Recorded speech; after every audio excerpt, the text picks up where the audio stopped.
Voilà, bien des choses à vous et bon début de la semaine. Hein. Bonjour, bonsoir, très content et très impatient parce que j'ai tenu vraiment à faire cette émission et je sais que vous êtes en train d'attendre cette émission, nombreux, massivement.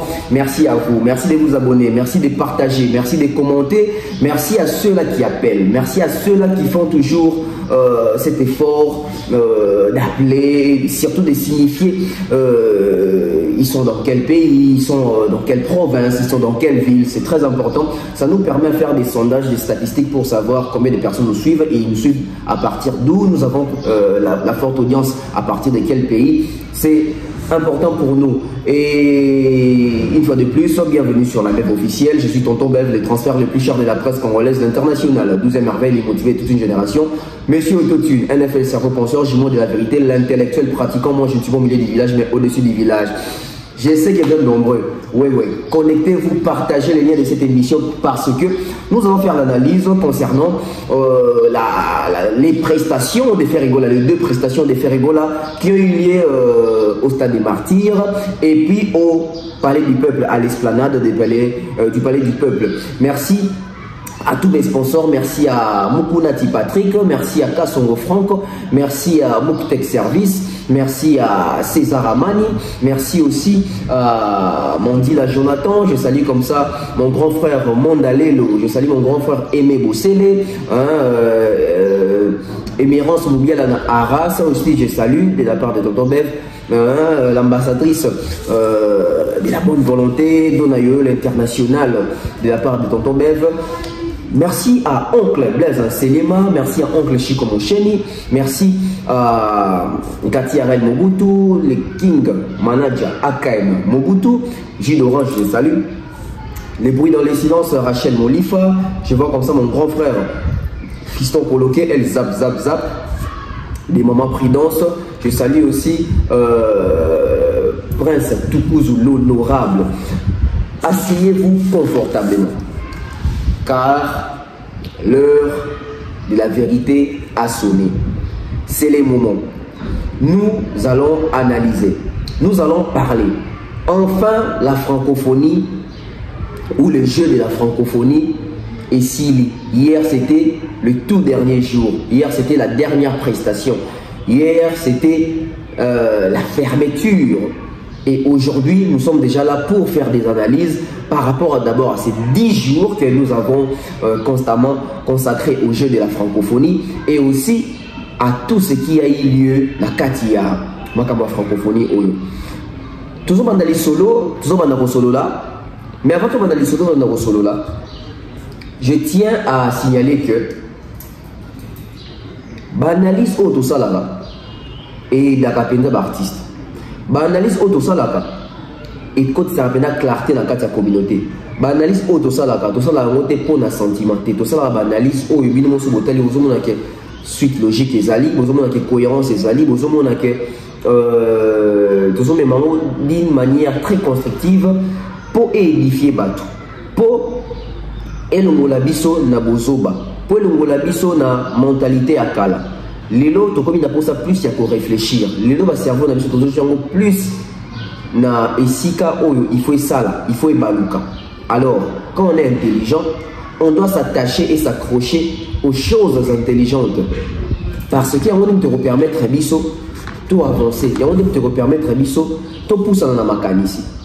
Mesdames et messieurs, nous sommes en train de faire des analyses parce que ces analyses, nous avons constaté que les artistes apprennent beaucoup de nos analyses. Pas seulement les artistes, les mélomanes, les fanatiques. Nous autres aussi, nous apprenons, je dirais, beaucoup de choses. Parce que la vie est un éternel apprentissage. Vous avez suivi ce matin, j'avais posté une émission concernant les concerts face à face, concerts Fara Fara, qui a eu lieu entre JB Piané et Rasson, je crois, vers les années 2004 ou 2005.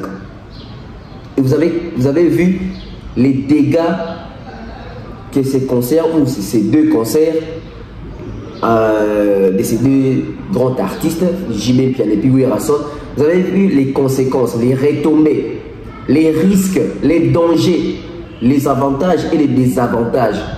Les avantages, c'était quoi? ils se sont fait plaisir. Ils vont dire que non, oui, j'ai eu à faire un long concert, etc. Mais il y a eu des désavantages terribles. Il y a eu des casses, il y a eu des fractures, des incidents, des accidents. On ne sait pas dire s'il y avait vraiment des morts parce qu'à l'époque aussi, il n'y avait pas YouTube, il n'y avait pas la forte médiatisation. Tel qu'aujourd'hui. Donc, cette année, Ferrigol avait pour plan de faire ça face à Fally Ipupa. Et Fally Ipupa, avec la sagesse, je dirais, de Salomon, a évité ce genre de pratiques parce que ça n'honore pas d'abord la musique, c'est pas professionnel, c'est de l'amateurisme. Et pour combien? On ne peut pas sacrifier la vie des gens comme ça. On ne peut pas mettre en danger la vie de toute une population comme ça. On ne peut pas mettre la ville dans une insécurité, je dirais, totale. C'était un meilleur choix de Fally Ipupa. Non seulement d'éviter ces bains de sang, mais aussi d'éviter d'être comparé aux amateurs. Du coup, notre analyse commence. Je tenais vraiment à faire, moi, et là, on a tout ça, speech one. Et quand on a une belle analyse, il y a ma cambo, biso tout à tous. Le monde est petit. Le monde est petit. Mokilia Mouké. La roue tourne et tournera toujours. Le monde est bien. Le monde est petit, la roue tourne et apprenons. Nous devons apprendre.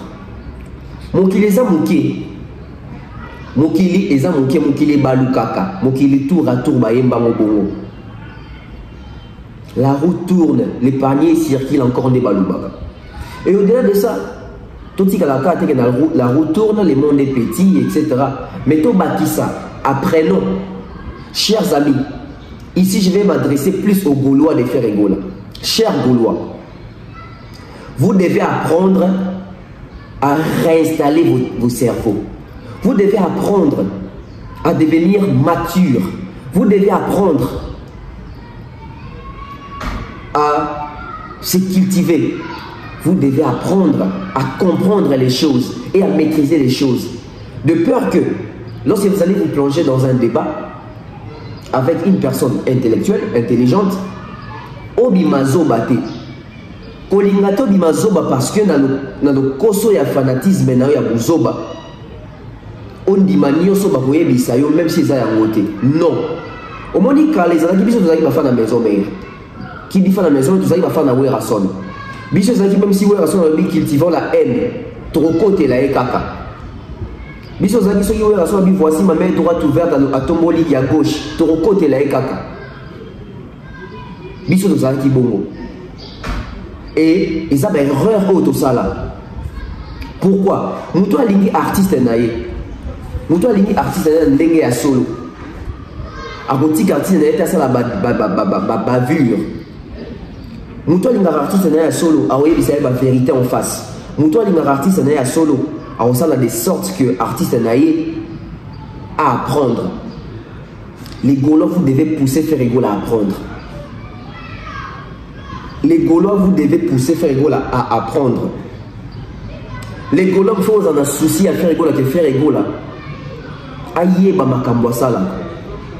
Tous on a pas fanatique à zobate. Tous on a pas fanatique au dimara oui. Parce que tout le monde s'en réveille au moroté. Bartis ne sont pas leader d'opinion. Tout l'ingara bango bongo. Bazana ba intelligence na bango, bazana ba sagesse na bango, bazana bien na bango, bazana boulamou na bango. Mais quand ça la te buzobaya artiste oyo tant sur un niveau d'études à l'équioté abanda ko memayo lokola ntababe na ko na singa poka koza fanatique na été oza fanatique à Ferrigol lobi ma deuxième cerveau koya ko défendre été loba oui Ferrigol az artiste monene be chance oyo ngai na bino tozui ya kotanga ya zui ya ngote. Mon indé fanatique mais il a réfléchi ça. Faut qu'on admettre. Oui, Ferrigol a tant ça là fort. Alors oui, ma deuxième cerveau. Mais ça te fait ma deuxième cerveau. Yo licencié que tu es, yo diplômé que tu es, yo gradué que tu es, yo doctorant que tu es. Oui, pour défendre. Oui, et l'Obamaka, t'as la coutu. Tout ça là tête au monde il Ferrigol a commis na tatouage na Dieu voit mon âme na S yo zo ko défendre alors que eza makambo wana tende il faut défendre il faut les artistes na que artiste na biso balobaka boité basala rabo yango mona lelo ba fanatique baza plus aveuglé na ba artiste na biso par fanatisme azolinga ko sopa médaille mais comment ça neta yo zo linga ko sopa médaille du coup ozo participer na buzo bozo comme azoba par trop que nous a obligé no ba makambo artiste à lobby même si on na nzela te po yo lingo défendre ye yango moni to komaki na makambo ake playback semi-live autotune qui ont amené les débats que autotune est un faux chanteur, qui ont amené les débats que playback est un faux chanteur, qui ont amené les débats que semi-live est un faux chanteur, ils ont fait na clic naïe. Pourquoi? Parce que musique est évolué. Tu vas dans la mboka oh tu envies à Jay-Z, tu envies à Beyoncé, tu envies à Rihanna, tu envies à Michael Jackson. Tu envies à Bango Poani. Premièrement, pour Baba Star. Deuxièmement, pour mettre la musique à danger. Musique à danger, il y a danger avec la autotune, la semi-live, la playback. Tant que l'artiste n'a pas biso, il fallait à s'intégrer, à mima o ezali teta sous la musique à Congo, à apprendre na makambo ke okuta libanda. Il y a un système, il y a autotune. Fingier faux chanteur. Fallait pour la ouverture il y a francophonie. A petit playback. Balobi azali faux chanteur. Pendant les bazo bango bagolois batu ya faire. Alors que tu l'as dit bango. Mais bino mo bagolo bo sepera na Gims awa. Bo mona ki danger prêtre nzambe.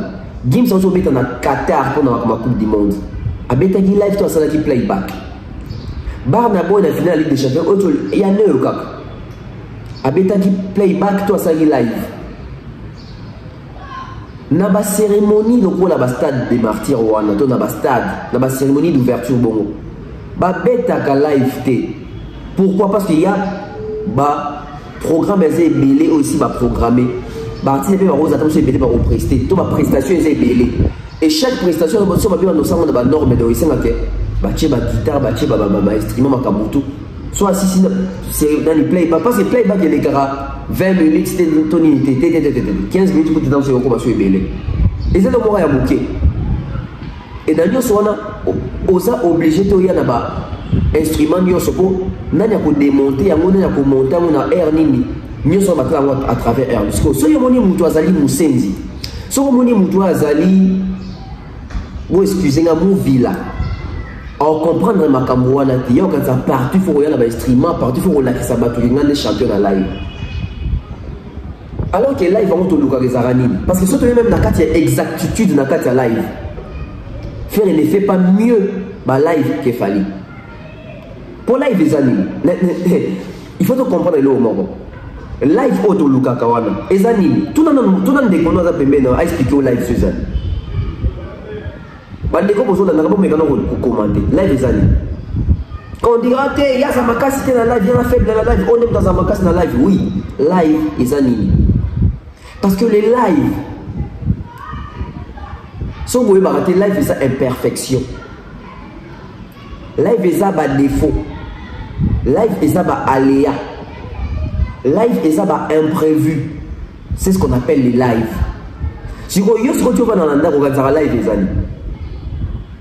Donc, c'est pas ça un live. C'est pas ça seulement un live. Parce que différence même entre même dans le cas de YouTube. Bon, on a demeure à ça la live mingi. Et dans le cas de live, montage est à la raté. Dans le cas de live, arrangement est à la raté. Dans le cas de live, trucage est à la raté. Mais biso bato to sala émission pré-enregistrée. Montage est ali, trucage est ali, comme si on triqué son, on a triqué voix, on a triqué image, on a filtré. On a coquille au le français mabé, coupé, na kati. Mais dans live, on accepte tous les défauts, on fait ça avec des imperfections. Guitare est ratée. artiste abimi na note, artiste sali hors gamme, artiste voix kauki, c'est ça les lives. Si vous tu le barak live wana. Pourquoi ça live les amis? Pourquoi j'ai dit qu'il fallait faire mieux les lives que faire rigola? Parce qu'en termes de live, ils allaient reproduire Makamo ça dans le studio. Parce que sur le live, il faut rencontrer exactitude. Il y a Makamo, il y a son tour dans le studio, il y a son tour dans le concert live de Bolivie. Je vais faire un dans le studio. Je dois faire sur scène, au moins que c'est des personnes différentes, même la sonorisation est différente. Soit fallait faire dans le studio, ndenge bo karayi na CD, nande fallait être sur scène. Dans le matin, il textuellement même, au sentir que la similarité est ali. Il y a un moment où il fallait soit mettre un concert, mais avec un playback pour la bateau, fallait que CD. Non, et ça que azana ossature et équipe wana bazo maîtriser son au yebimisa na studio. Les groupes d'accompagnement de Fally Ipupa, c'est les seuls groupes aujourd'hui qui arrivent à reproduire les sons de l'album urbain de Fally, les sons de l'album Rumba de Fally. Pourquoi? Dans l'album urbain de Fally, pas de bétaka dans le studio. Frankie Kapaya a bétaka pas de wana. Il y a une exactitude, dans justesse, il y a une sonorisation tant qu'il fallait bétaka un concert. Tous en a bien un concert à stade de Martyr à Fally. Bateau va compter un concert, il fallait aussi battre un petit playback. Pour musique, on musicalité, reproduction et musicalité. Ces gens-là se sont dit, oui, vous avez la bateau normal, oui, ça a triqué. C'est ça maintenant les Congolais.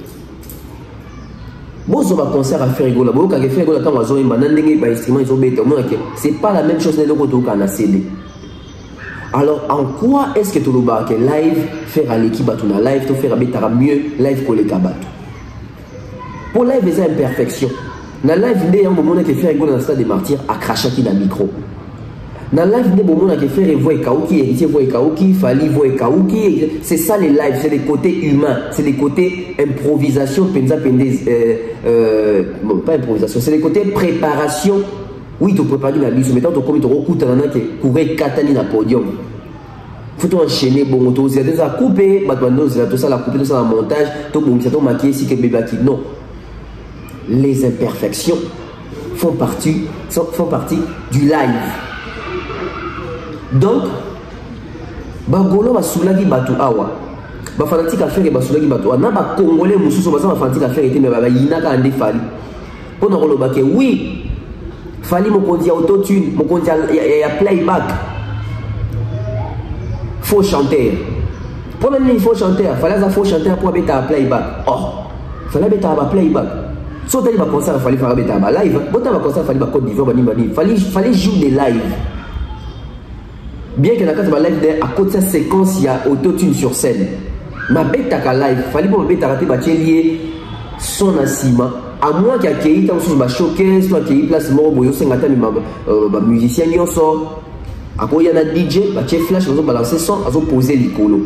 Mais le concert, il fallait pour Abidjan, Brazzaville, le concert, 1 million de francs, il fallait faire du live.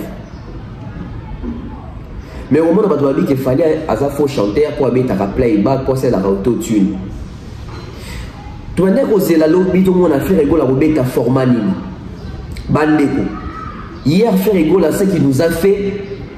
Biso quand ça fait rigoler dans le stade où on est à la podium. Marca usa zawana ba monda, donc équipe complète penza bazo beta penza. Non, on se retrouve avec un Ferregola qui fait les playbacks.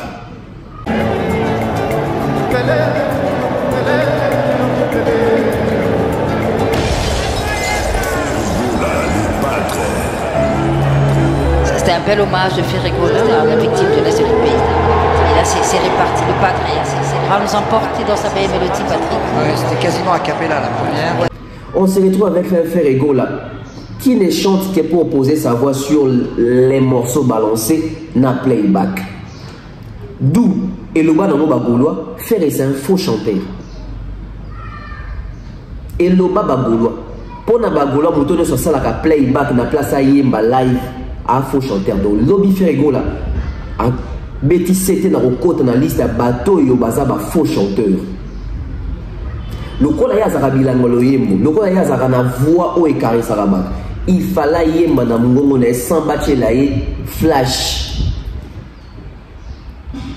Bon monique bozo ko apprendre.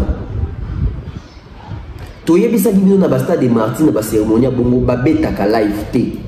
Il faut y a ça la playback, minutage, chronométrage, makambutu. Bouchaki tembe. Lobby fait la salle nini na stade. Lobby fait la salle nini na stade. Donc, ba fanatique a fait ego là. Boza ba fanatique oyo, bogo aider culture, bogo aider communauté. Bolongo la idiotie boza ranango quelques fois wana. Bogo mon affaire na stade. Aboyemba, il n'a pas chanté. A posé voix Nicolas à morceau na SB Tara déjà. Ba tcheli amou ba DJ na flash m'a balancé. Na point au Borolobani. Net na minute au Ligola. Borolobani ni. Entourage à faire Borolobani, Babichi à faire Borolobani, Biro à faire Borolobani, Yemo faire Borolobani. Vous sautez sur Falina Bill Clinton, ah, c'est par exemple un faux chanteur. Baby Oyemba, tiens, on a battu le playback. Offrir à ça le bezani. Boyoka Sonia pour commenter. Boyoka Sonia pour émettre à vie. Pourquoi? Parce que vous êtes ignorant. Ne soyez pas ignorant. Bolongwa et l'homme va bénir ignorance. Sortez de l'ignorance. Ça tue.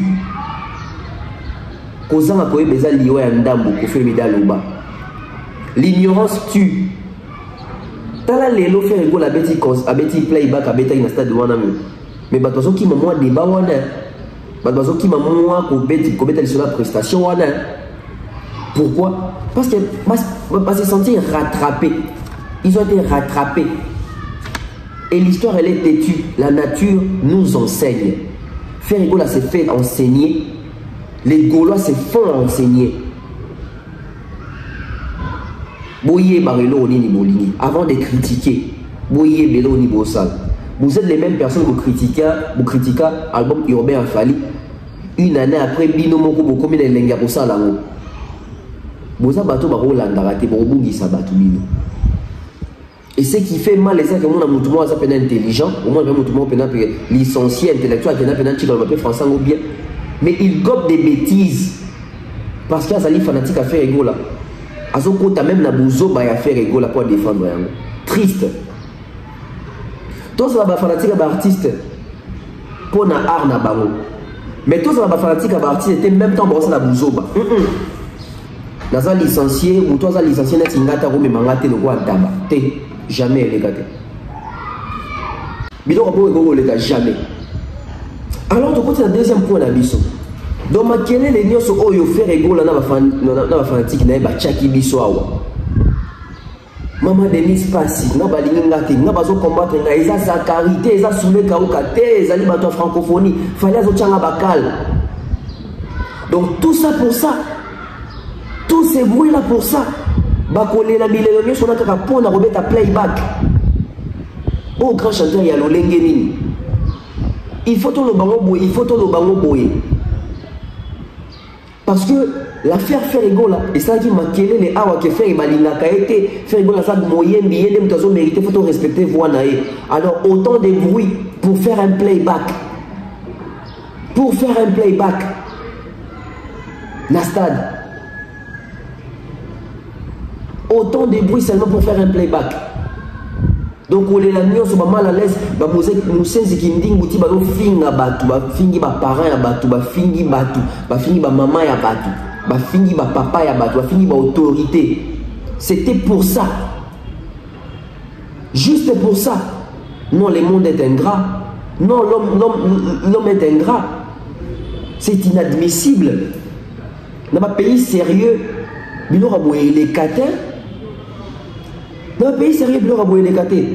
Et après, les gens acceptent ça. Pourquoi? Parce que c'est fait.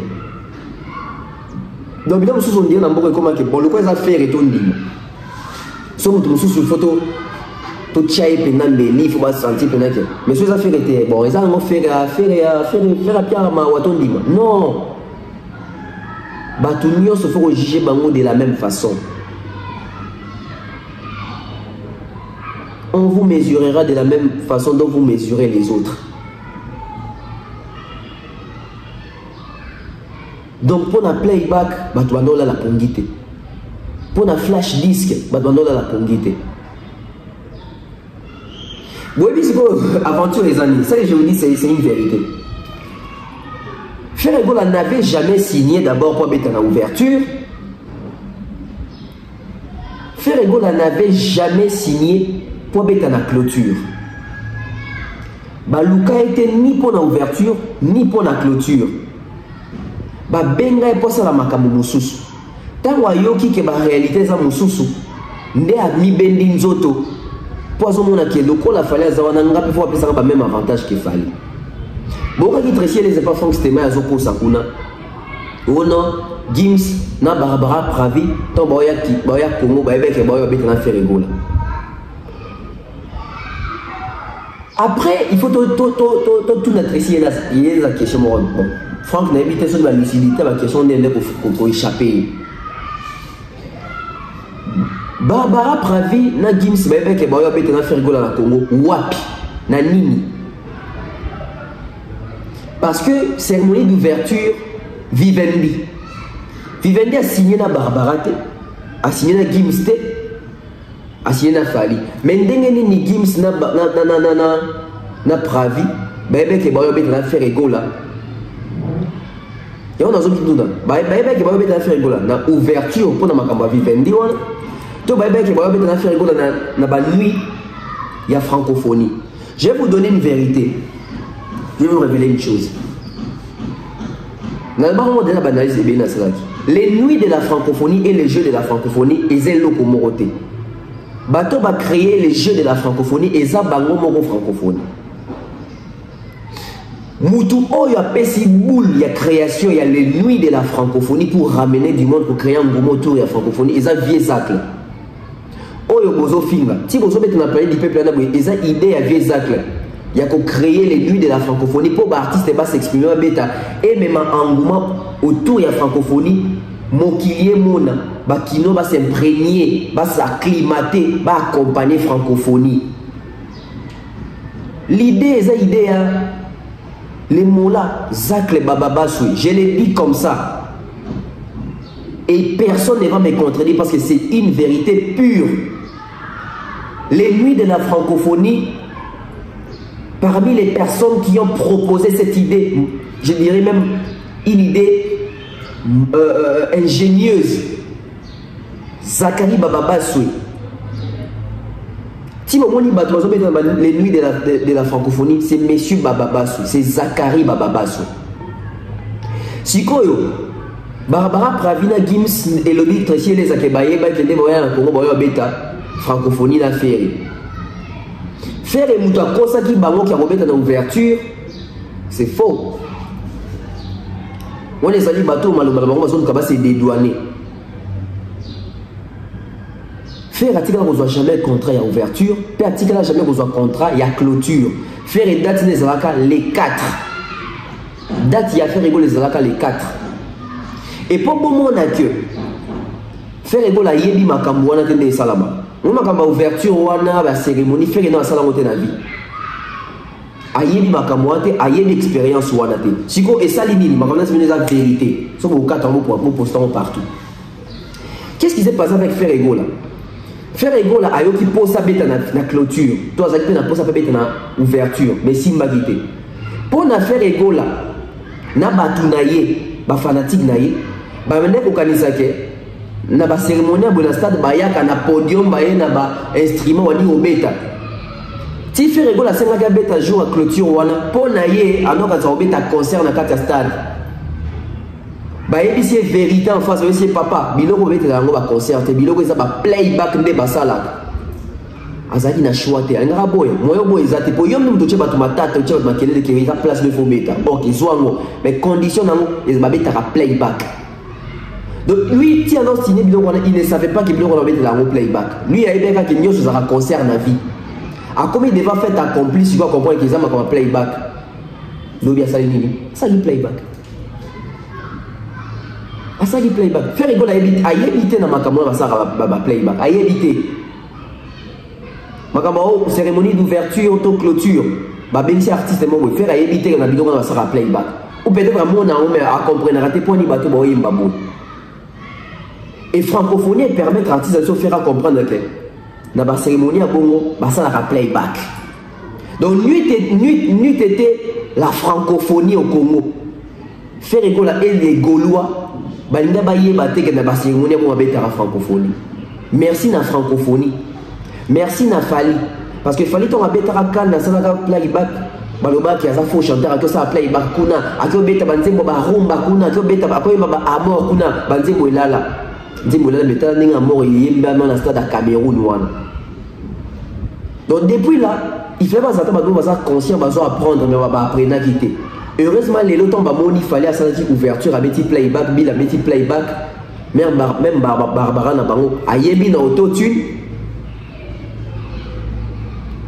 Ils ont dit une occasion pour permettre bande ko bazo boania bazo connaissance bazo mayele.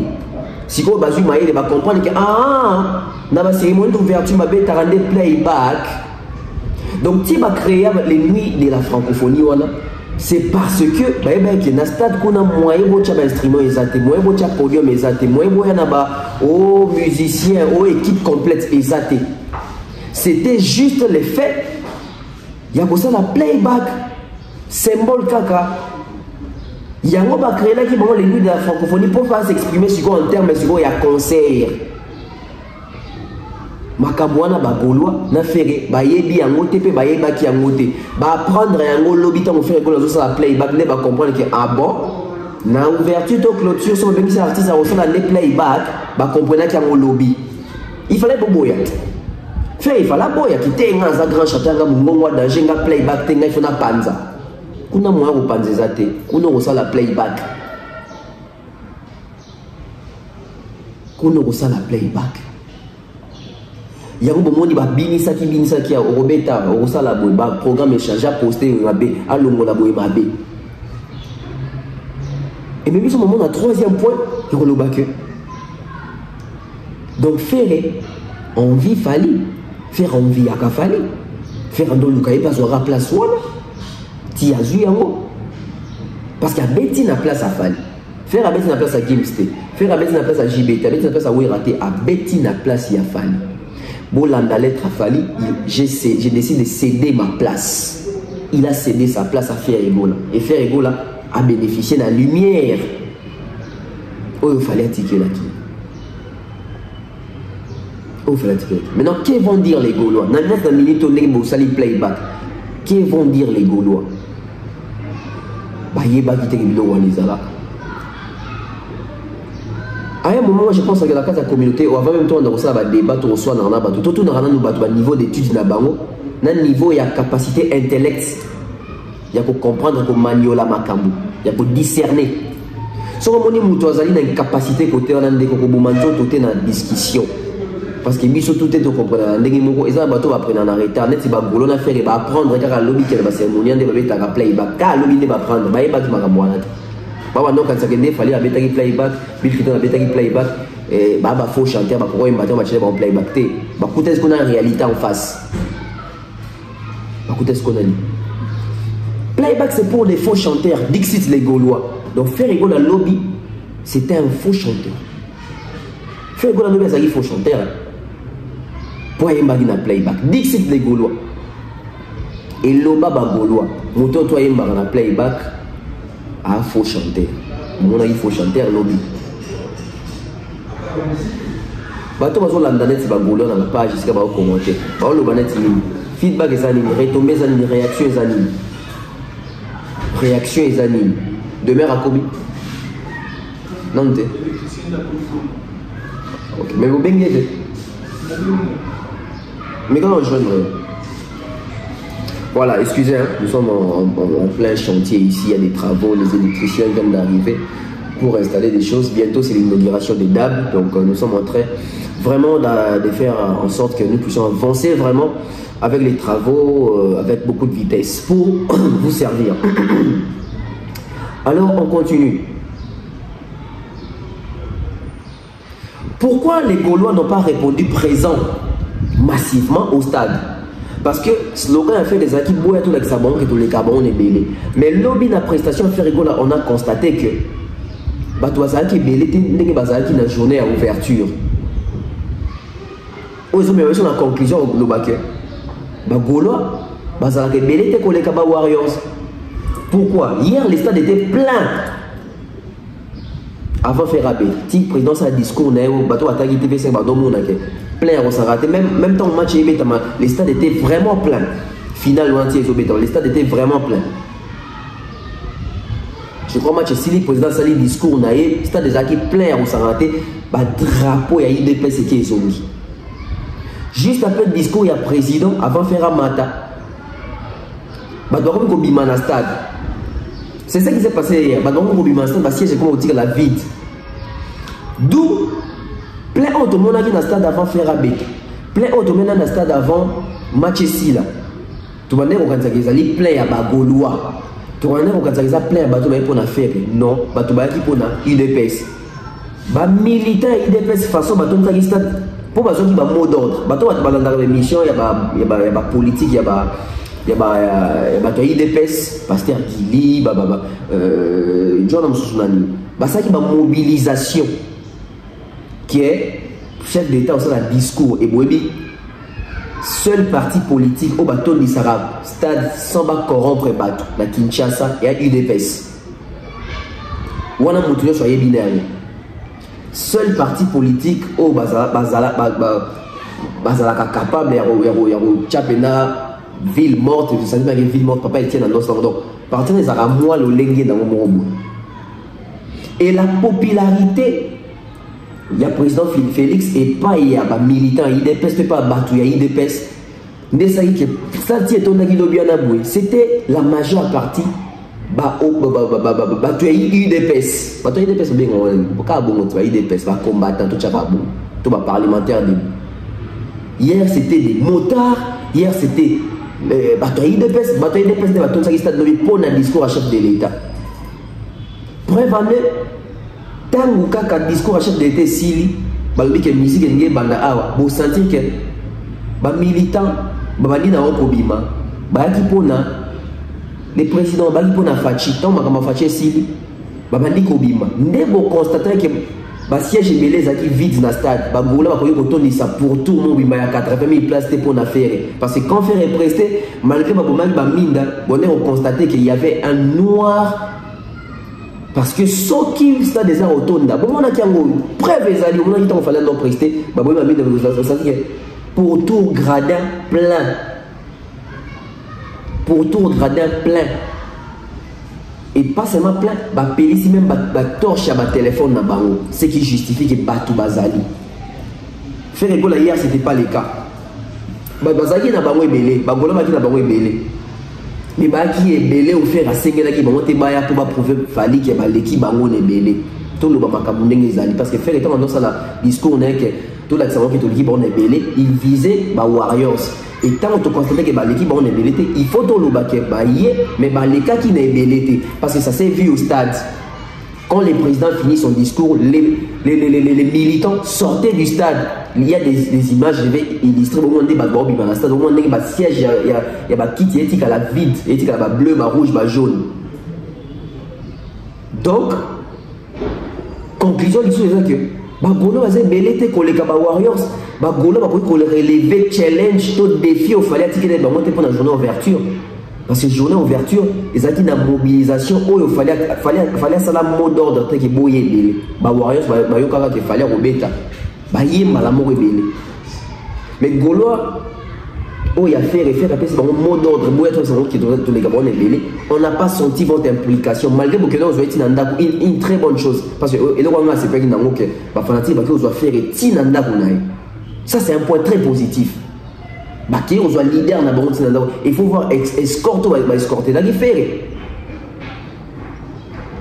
Mais malheureusement, débordement de nos là. Tout le monde a monté dans le stade, tant vous faire à prester. Pourquoi les Gaulois se déplacer massivement?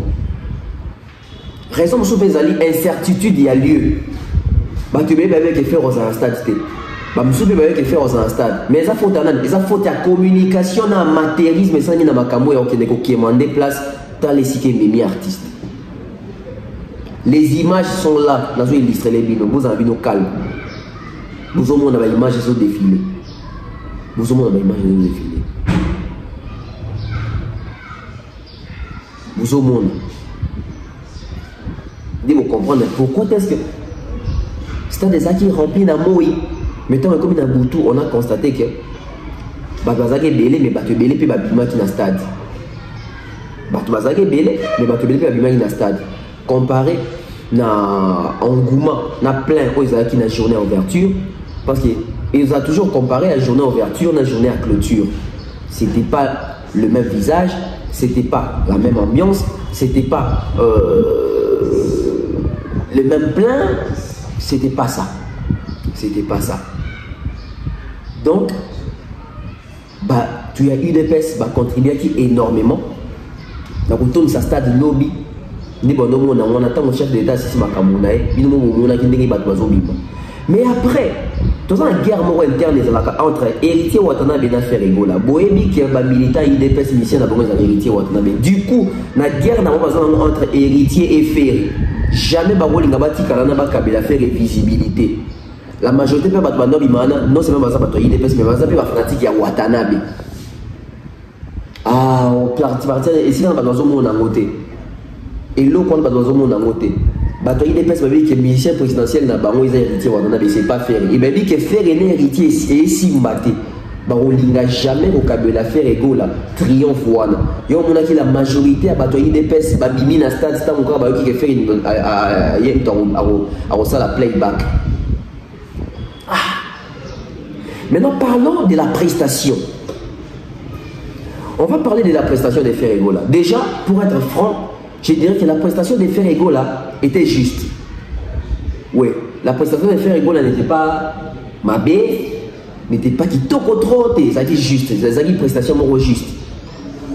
Par rapport même il y a répertoire. Je ne sais pas. Au moins il est là pour me faire tout le équivoque moi quoi. Bateau a bien faire école là, grand chanteur. Argument na bango ezarani. Parce que nous avons fait école la capacité d'être au niveau de notre faire école c'est un bon chanteur. Il a une très belle voix, c'est un bon chanteur. Mais pour dire un grand chanteur, non, Ferré n'est pas un grand chanteur. Parce qu'un Ferrego là qui sait que c'est un Oya Yebi qui est un grand chanteur dans Mongongwa d'Ange. Vous avez vu la sélection des chansons. Nzembo, seul Nzembo na CPL en termes de sélection, ils ont Nzembo Emela Est en 2014. Au moins, côté où on a fait Ferrego a apporté quelque chose de nouveau. Parce que tant qu'il fallait prester, il fallait stop à la guerre, migrants de rêve pour nous monter. Donc, du coup, Ferrego a saisi l'opportunité de faire un bon un point positif pour Ferrego. J'adore. Ça j'aime. Il a marqué un but dans le côté. Mais après, Ferrego nous joue carte rose, Ferrego nous joue Bizorbi, Ferrego nous joue liberté. Ferré. Prestation à lobby. Ceux qui te comparent la prestation à Fali. Non, il n'y a pas photo. Il n'y a pas photo. La prestation de Ferrego là hier, c'était comme dans un enterrement. C'était comme dans un deuil. Artiste on dit dans moi frustre, regarde-moi. Regardez l'attitude de l'artiste. Regardez même la voix de l'artiste. Non, tant regarde-moi même à moi français qui a mimé. Azali dans moi frustre côté wana. Et évidemment, bon, frustre déjà sur les latio. Et baby, ça ramène confiance en soi. L'estime. Et côté on attend frustre et côté ça s'est ressenti. Parlons des chansons. Faire un album Dynastie. Au moins, les musique, bako sarangote. Popularité, bako sarangote. Les chansons connues, bako sarangote. Quand on est grand chanteur, on doit avoir des chansons à succès connues, chantées. Fallait jouer au stade. Dans l'ouverture. Bon, dans la sélection, fallait. SL, De La Renta, Médée, tout le monde danse, bloqué. Les 5 chansons de Fally Ipupa ont été chantées avec l'artiste du début à la fin. Stade Tikali, Miwete Atananze Moumoko.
C'est ça la force d'un artiste, ça la tube, n'a pas hit. Tout y a à faire et la présentation à faire. Il chante seul. Bagolo bino boloba ki molingara faire. Bagolo bino boloba ki to lingara papa Hervé to l'équipe on est belé. Bozo ko ko ba banzi mo faire bon dans stade c'était vraiment. Bobi Sony Boki c'est artiste so balbe de comparer prestation à faire na Fally. Bobi Sony Boki c'est artiste bino ko zo ba banzi mo bino boyebité. AMB carte rose. Na oki bino te na cœur. Jo ya fallait zo na carte stade libanda c'est bozo ka bazo ma SL na cœur. Boki bazo ma Médée na cœur. Les images sont là quand Fer chante et quand Fally chante. Si en termes de quoi on va dire que Fer chante mieux que Fally parce que les chansons de Fer ils ont fait un sentiment pour tout le public ba embango. Il fallait tout sous kaka boy. Il m'appelle. Aïe aïe aïe, c'est en charge. Bon, amène-moi ça. Tu as ça ici? Excusez-moi, hein. Tout ça pendant la chantier, mais ça les os à la salama. Ah, c'est Smack. Il a dit qu'il n'est pas dit la couleur de la chaise jaune. Ah, ma couleur à mon niveau. Ah, ma couleur est ici. Je préfère. Ça, c'est mieux. Il y a Kati Kati. Ils ont bon. Mais tous les ont sali et comment salité facilement. Excusez, hein, donc. Nous sommes en plein chantier des travaux. Si on a ballonné les caméras, bon, c'est puis on a mis sauté. Voilà. Donc, faire un album comment faire un album sur les marchés? Dynastie. Mais à Betikara, nous avons quoi dynastie? Nous avons une carte rose. À Betikara, carte rose. Il n'a pas un album à succès. Les chansons de Fer Egola ne sont pas connues. Les nouvelles chansons de Fer Egola ne sont pas connues. Il y a un moment où on a un concert à Fer Egola, il y a un bandé mouakala. Pour éviter que bandé mounasika. Faire à communier. Il y a une vérité. Il y a une vérité. Mais il faut que nous aider les artistes. Au moment où il est faire à communauté, ouera. Servoir au sein de la bandem, où kanga public, écoute la batunamité, faire en gros ça bandem ou bonté. Comme il y est passé, comme il y a moko. Il faut les dire. Bandeko. Sauf aujourd'hui, album Qu'est-ce que j'avais dit en 2016. Album Qu'est-ce que j'avais dit en 2016. Je le dis, mais c'est le cas. Album Qu'est-ce que j'avais dit en 2016. Mais sauf aujourd'hui, 2016, ça nous fait une affaire il y a 7 ou 8 ans. Hein, bon. 2016, 17, 18, 19, 20, 21, 22, 23. Oui, ça nous fait 7 ans.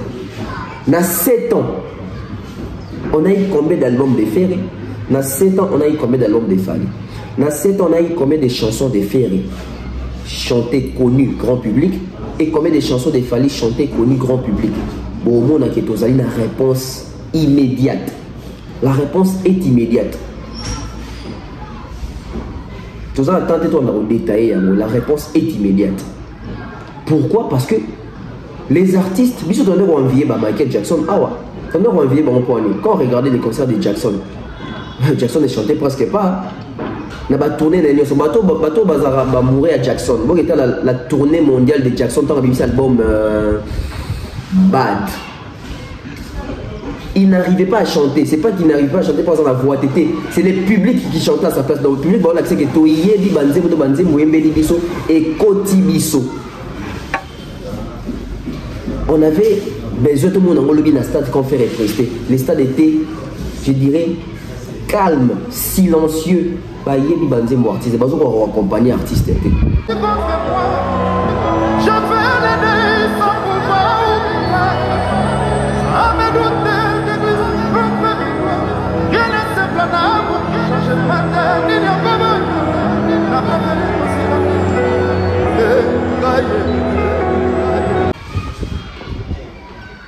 Alors que les amis clôture, il faut sentir pinch chaud. À part quand on a sous cannabis bizorbi, on sentir que oui, tant on a bizorbi, et puis le coup des chansons ils sont actuelles, ils ont un succès dans nous, ils ont une vitesse dans nous, ça emballait les gens. Mais toutes les chansons après ça qu'avant, l'équipe fade, timide, c'était un peu calme, la prestation n'était pas au rendez-vous. Pourquoi? On va dire aussi que l'artiste n'est pas habitué à playback et surtout que la playback faut dans un répertoire, mon faut ça la sélection, mon c'est ma sélection chaude. Faire sa sélection chaude. Zemuna Tuche c'est une sélection chaude. Zemuna David Mangaya, Zemuna carte rosa dans ces bernards. Zemuna Bizorbi, Zemuna Lelo et ça il est succès même dans TikTok. Mais quand on habite dans le stade, vous avez compris la différence. Vous avez compris la différence. La communion dans le public, Ferré n'était pas en communion avec le public. C'est comme s'il chantait seul. On n'a pas senti communion dans le public. Les stades étaient d'abord noirs, peu de lumière, moins décorés par rapport à la journée d'ouverture. Artistes de Bachelier, ceux qui est bonga, ceux qui tabouret, ceux qui met ça en plastique. C'était quoi cette prestation? C'était quoi cette prestation? Après, on va dire que l'artiste s'est fait humilier. C'était une humiliation. L'artiste voulait imposer le respect, mais l'artiste a fait bafouer son respect. La grandeur à faire égaux là, la voix à faire égaux là, comment on met ta tête, sur les casiers, il y a primé, sur les casiers, sur les met ça, à tes manicolas, met ça. Communion dans le public, zéro. Il n'y avait pas de retour. Feedback les amis. Artistes ont eu un stade des Oyemba. Bota la vidéo a fallu dans un BD. Bota la vidéo a fallu dans un SL. Bota la vidéo a fallu dans un Bibi de la Rente. Stade des Oyemba. Mais les Gaulois incapables de chanter avec Ferrego là, c'était ça la prestation. Incapable de chanter avec Ferrego là, c'était ça vraiment la prestation. Feedback est zaté, retour est zaté. C'était la carte. À sali monter dans la voix, aux dit que ça de mais chanter avec l'artiste, les gens ne maîtrisent pas les chansons de l'artiste. Quelquefois, et ça n'est bien il fallait se retirer faire la bêta parce que et comment que bino beaucoup de la rafali bino aux profalité il fait tout le monde dans notre prestation dans même stade fallait bêta qui dans stade dans ouverture faire la bêta dans clôture tout comparant au Badbo à Sonia on comparer Badbo à Sonia on comparer donc faire et moi ça même un mouvement exaté moi attendre exaté. Les mouvements sur scène, moi, ça n'a pas été. Il était limité. Il était limité. Déplacement sur scène. Réaction en public. Ça prouve maintenant pourquoi faire un abonné belé dans YouTube. Ça prouve maintenant pourquoi faire un abonné et belé dans Instagram, bien qu'à ça, il y a ça prouve pourquoi faire Gola Aza même pas dans 100 000 auditeurs par mois dans Spotify. Ça prouve pourquoi faire Gola Aza même pas dans clip pour 20 millions de vues. Ça prouve pourquoi faire Gola Aza dans disque d'orté, pourquoi faire Gola Aza dans single d'orté. Tout le monde y a un lobby. Les fanatiques à Bengaki, ce sont les mêmes fanatiques à Bengaki, ce sont les mêmes fanatiques Oyo. On défendrait la résolution pour consommer un résultat limite.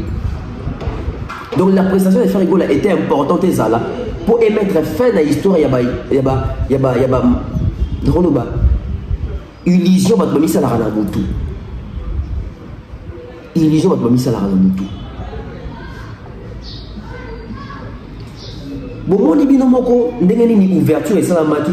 Bon mon pour clôture ben improvisant. Clôture na makambo ya nini et ça la quitter. C'est improvisé. Et ça l'a quitté. Et le coup, ils ont improvisé, ils ont fait vivendité. Botal Fali avait un loge. Fali, il était respecté dans un loge. Il a s'échangé l'équipe dans Mobimba. Loge, il y a Yemoko Mobimba. Mais il dans un loge. Faire et qui fait fermeture en un loge, t'as outil d'endak. Faire outil d'endak.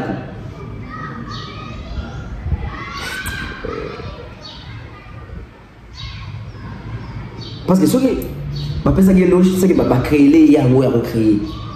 Mais loge, je sentais que loge a se changer à tout ça, douche, na kati, boina.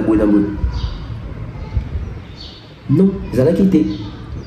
Pour vous prouver une fois de plus que c'est de l'amateurisme, c'est pas professionnel, c'était pas professionnel. Les lumières qu'il y a eu jour et ouverture, beauté au stade de dégageage jour et ouverture, c'est pas la beauté au stade de dégageage qui lobby. C'était sombre, c'était noir, c'était pas beau vraiment à voir par rapport à la qualité. Regardez même TV5, je crois TV5 ou France 24, tant bazo relayé, partie affaire. Na miniature na bango bazoui photo ya ouverture, il y a jour il a fallu coller le affaire les pour le problème que moi bazo photo où ils ont coller le affaire. Donc ba utiliser même visuel il a fallu pour faire atala. Vraiment, il avait vraiment cédé sa place pour la lumière. Il y a un mois d'aveu d'Israël. Donc, même si on est conscient que pour le on doit jouer dans l'image de sous. Donc, on va jouer dans plein. Il y a moto sous. On va éviter de jouer dans la présence. Il y a bateau. Ça n'a pas été planté. Il y avait beaucoup de vides.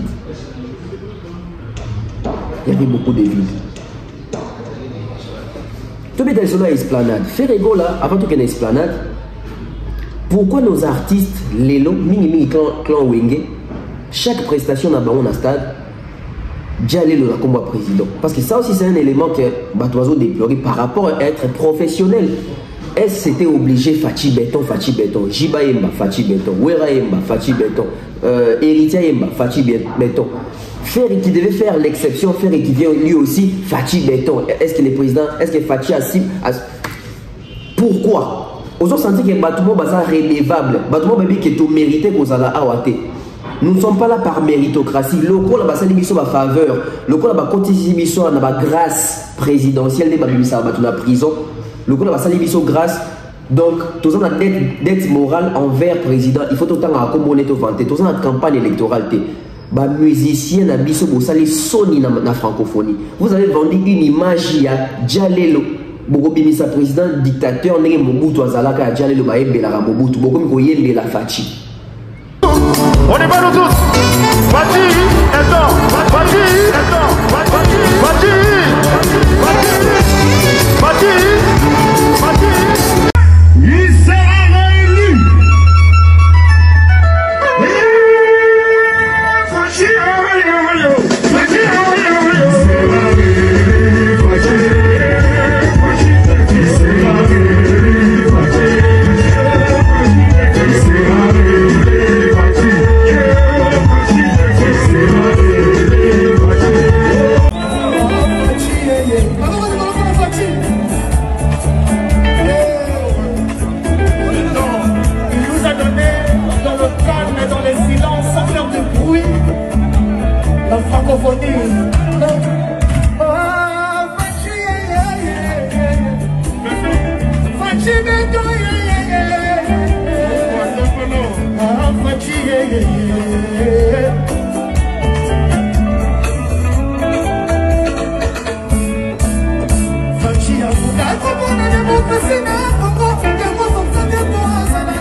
Ah voilà. Et la cité Bolimi, président, Fachi Pouton Makassi. Lève il parle dans mon niveau manifester joie. Abandela. Abandela. Somme qui abandela. Tout le monde a senti que vous avez motivé pour vous vendre. Voilà la Monique Bounia Bandela. Notre président.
Après, bon, quand moi, l'objet de la concert n'a pas été. Non, bon, le cabane qui place, nous soutient. Bino, mon cabane qui va finir, bino. Même faire égo que j'ai pensé à cette exception, faire égo la paye wana boué, Fachi Beto. On comprend maintenant pourquoi est-ce que faire égo là facilement. Azuida ta robé à l'E6. Faire abandonner déjà Makamboana na Makambo Marti, Maman Denise Passi, au Kota la Boutoubuena Kati, etc. Ouais, Passi, dans un autre côté. Les gens comprennent quelque chose. Les gens essaient un peu d'imaginer faire à un niveau nini. Parce que bateau ne va créer l'ennemi de la francophonie, besoin contact na vivendité. Besoin contact na vivendité, direct de la francophonie. Ça a été créé et bon webini pour ça. Et ils ont été payés. Hein. Mais malheureusement, on va comme sur scène, faire dans le stade Fachi Beton, à une esplanade Fachi Beton. Boko Inisana président, il vous a dit qu'il a besoin de ça. Pourquoi vous êtes redevable? Donc seul, comme ce sont deux artistes professionnels, Gims n'a pas mentionné les présidents de la prestation. Fali Poupa n'avait pas mentionné les présidents de la prestation. Ce sont des professionnels. Barnabo a été des champions. Le président de la FIFA Kout Bazalaki Wana. Le président peut être dans le pays Moussou Bazalaki Wana. Boka qui Barnabo a été dédicacé Moutou. Fali a béton na canne. Na ouverture président biya na mama biya bazalaki wana oyoka na munora fali mama biya papa biya soki mama biya soki na. Pourquoi quand il s'agit de vous bozolinga bo s'émanciper bo comme professionnel bo longwa na ghetto président yebio déjà occasion so sali bon donc campagne bo ça va pour la campagne électorale ba zoabi no boyembe la président mais ça déjà na ba numéro na bino ça déjà na numéro ne bo so déjà na maman bo so déjà na ya Fanny bo so déjà na ya David Mangaya. Président Ibaka Koza wana tondengeni. Président Ibaka Koza wana tondengeni. Makamusu so makamba français tondo yoloba ko s'exprimer en français. Nos artistes eza francophonie tote ka image ya mboka na biso. Tant bino bozo s'exprimer ezote ka échantillon ya mboka mobimba. Boka ki héritier kuna oh non batutu ba no tenir na en français on m'écrivait que héritier tu dois chanter et tu dois t'exprimer en français. Na CP là bien héritier ça kazo ba français. Nous avons héritier à Betaki Loko. Nous avons héritier à Betaki Loko. On a depuis que nous sommes nés, il y a héritier depuis qu'on est né. Tout là dans l'héritier. En commentaire, les gens m'écrivaient toujours héritier, tu dois chanter à la francophonie. Et ce soir, je suis venu pour chanter. Et on va vraiment bien le faire. Et il y a aussi beaucoup qui me disaient, héritier c'est la francophonie, il faut s'exprimer en français. Heureusement que Dieu nous a donné cette chance-là de mieux s'exprimer. D'abord, on nous voit pour la francophonie. Depuis qu'on est né, d'abord, on nous voit pour la francophonie. Depuis qu'on est né, on a vu. D'abord, on nous voit pour la francophonie. Depuis qu'on est né, on a vu. Valable. cette On ne peut pas rumba. parler du peuple, merci. Ah, Voilà, bien, il donne rendez-vous à tout le monde au Palais du Peuple. valable de cette On ne peut pas rumba. parler du peuple, merci. Ah, Voilà, bien, il donne rendez-vous à tout le monde au Palais du Peuple. valable de cette On ne peut pas rumba. parler du peuple, merci. Ah, Voilà, bien, il donne rendez-vous à tout le monde au Palais du Peuple. Aza le seul faire le bipé. On se retrouve à parler du peuple. On se retrouve à parler du peuple. On se retrouve au palais. Au palais.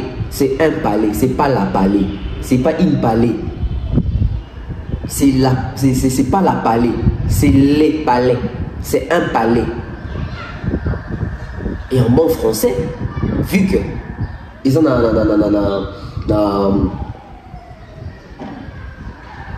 excusez, hein.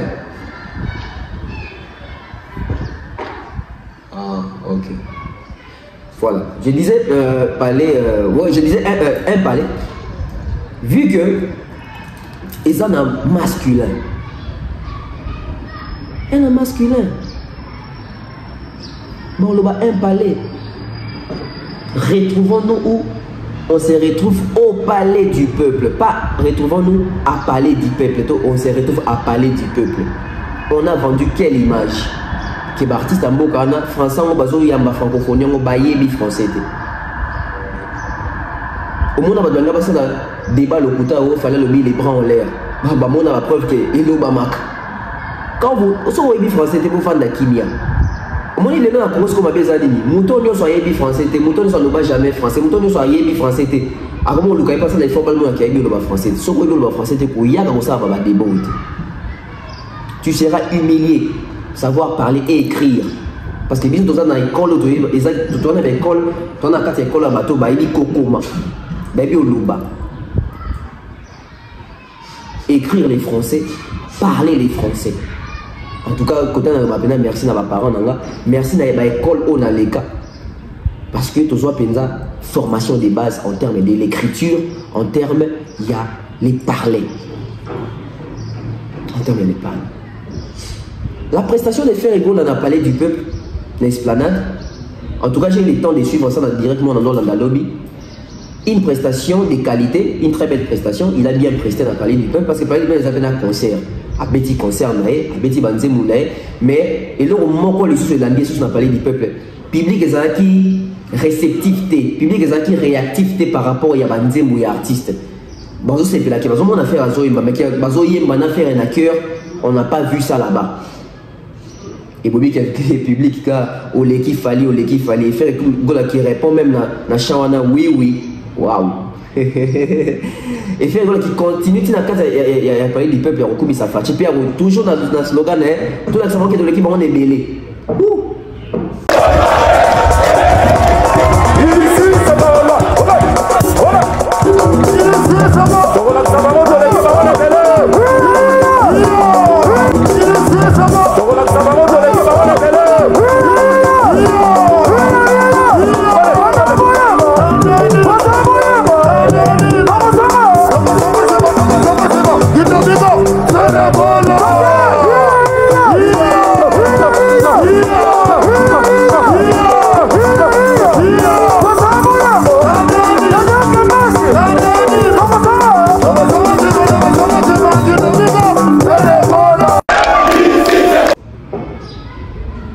Mais après, concert, ça lui ferait bien parce que en termes d'actualité, il y a aussi une actualité et doit répondre qu'il est présent. Mais pleurer les cas, il y a les acquis à Moïse Bié parce que Moïse Bié hier, en tout cas mes frères et sœurs, c'était fou. Moïse Bié, c'est autre chose. Hein. Parce que toi, Moïse Bié, c'est représenté par chrétien. Naba warriors ba tu makamba Moïse Bié ba kei faire article siko na ba golo na ba beloma na bonne musique mais bazan qui peut belé mais on a seulement remarqué que public bazate na banze moi faire les concerts de faire ego là ça endort les gens les chansons faire ego là luka ba parolier à sika créer banze mozo côté na mité ma batu créer banze mozo tout ta batu net ba m'aider ba de la reine les cas inaperçuté créer banze mbouya bongo parce que dans concert wana botu na faire avec combien de chansons à dynastie sur belé 3 Nyo se tiga la bise bandi moi kala pour avoir un choix il n'a que ça. Mais après je me pose une question. Les face-à-face que voulait faire Ego la face à Fali Poupa, est-ce que faire Ego a gagné? Il a gagné. Tout le monde est nombre dans le barreau. Tout le monde est mobilisation dans le stade. Tout le monde est banzé. Parce que pour gagner, il faut pas sentir que Obeta banzé ici la tête batu boye mbanayo. Faut il fallait boire qui faire. Bon après il fallait boire qui casse désordre parce que mesdames et messieurs, je vous dis sans parti pris. Sans parti pris. Ce qui est le faire et ça mettre faire n'a fallu. À moins qu'ils aient la coterie, faire encore gagner. En termes de mobilisation, encore gagner. En termes il y a des tubes, encore gagner. En termes il y a des chansons chantées en chœur en public, encore gagner. Bilo est bouqué ma couleur en moi. Bilo est bouqué ma couleur en moi. Donc faire un non-senga. Pour les bandes mouiller là-bas. Faire un non-senga. Pour le public n'est pas répondre moins présent. Les Gaulois, je ne sais pas, excusez-moi. Vous avez un téléphone, vous avez un iPhone, qu'est-ce qui s'est passé faire un stade Moulili? Parce que dans le stade des actions, c'est parce que Bino, ça va téléphone, soit vous avez torche, soit vous filmer, mais vous avez flash. Il y a un ça quand même beauté à stade. J'ai fait un goal les acquis à Kotanga. Est-ce que les bandes dans le stade qui est public et dans le stade va faire? Vous voulez des challenges, vous voulez des phares à phare, mais préparez-vous en conséquence. Parce que la prestation de Ferrego là au stade, comparé à Fali, rien à voir, il n'y a pas match, il n'y a pas photo. C'était honteux. La qualité des Bakoum, c'est vrai que meilleur voix grand chanteur, c'était honteux par rapport à la prestation de Fali. Même en termes de beauté, même en termes de visibilité. Toi, les 7, tout le monde a fait des journaux éminents, comment Ferrego là, et ça l'a bien, tout c'est là. Parce qu'il a fallu, il y a qui impact dans l'effervescence. Il fallait quand il s'est retiré, il y a un impact dans l'effervescence. Faire il s'était retiré, il y a faire un tour, il y a un journaux. Il se souvient de la chose que tout le monde a fait. Il fallait un côté de journaux, faire un côté de journaux, côté de magazine, mais après, il permet de faire un là. Dans la TV5 parce qu'ils ont dit diffuser et ça lit bien. L'artiste a eu à se faire vendre. Donc on a fallu le baki attirer les places na baninga ba zo pe ba bénéficier pe na lumière. Faire go a bénéficier qui na lumière lobby. Mais malheureusement il fallait ba chanson ça qui tombe ba doyo ba lobby. Un artiste ma bête va dire mon la sélection n'était pas bonne. Pourquoi? Parce qu'ils ont mis à la va vite. Les amis ont mis à la va vite. La prestation n'était pas vraiment bonne. Que dire? Moutou assez la temps même donc profiter na ngonganae et moutou et sikanae. Moi j'ai aimé pourquoi la prestation de Ferrego là, il a qui c'est biso quelle place occupe Ferrego là. La prestation de Ferrego là peut aider na ba Gaulois na yemo faire ba comprendre que na boé et à moi passe. Tout il combat dans un débat que wana yemba nini parce que banze mo boé bon na été. L'homme de Rosa fier de Bakeng. John a yembaka et a fallu qu'autant yemba banze ne batu boé les chansons sont aimées, sont connues. Imaginez-vous faire le goal à l'Uazou à la TV5. Ma commentateur, bon, le baquet. Moi, mamie, il est dans le commentateur. Bon, le baquet. Ah, faire le goal là. Les concurrents des Fali. Donc, t'as le niveau à lumière, t'as le niveau exposition. Match, ils ont été en journal verti, mais il y a ma qualité. Bah, commentateur, le baquet. Bah, on est allé sur la Fali. Au Congo, il n'y a pas que du Fali, il y a aussi les sports. T'as la référence de la Fali. Je vais faire les autres prestés. Bon, quand il est dans les autres, comment faire? Je fallait se poser beaucoup fallait c'est les concurrents de fer. Je vais faire la somme tendée John a commencé à conquérir à faire. Vous voyez du plaisir, c'est le retour du sport ici en République démocratique du Congo. Il n'y a pas que des concerts, il n'y a pas que Fally Ipupa en République démocratique du Congo, il y a aussi il n'y a pas que Fally Ipupa en République démocratique du Congo, il y a aussi du sport et c'est génial. On espère bien capter les niveaux. Donc c'était une bonne occasion pour faire Aïeban et faire Ferrego avait besoin de cette visibilité et servir. Moi je pense que Sogi Naye Moko est un point positif parce qu'il a atteint son objectif. Il y a Koyeba a besoin de lumière. Et ça lit bien. Fally avait fait l'alpha, Ferra fait l'oméga.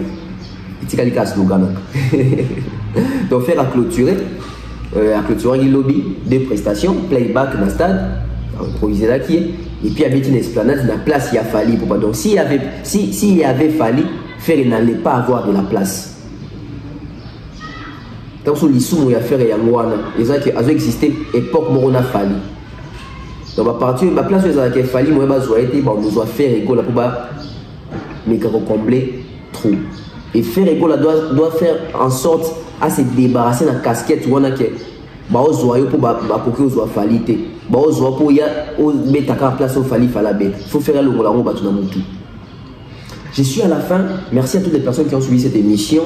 Vous êtes belé. Pour continuer l'analyse, sûrement, journée de continuer du sous-sous.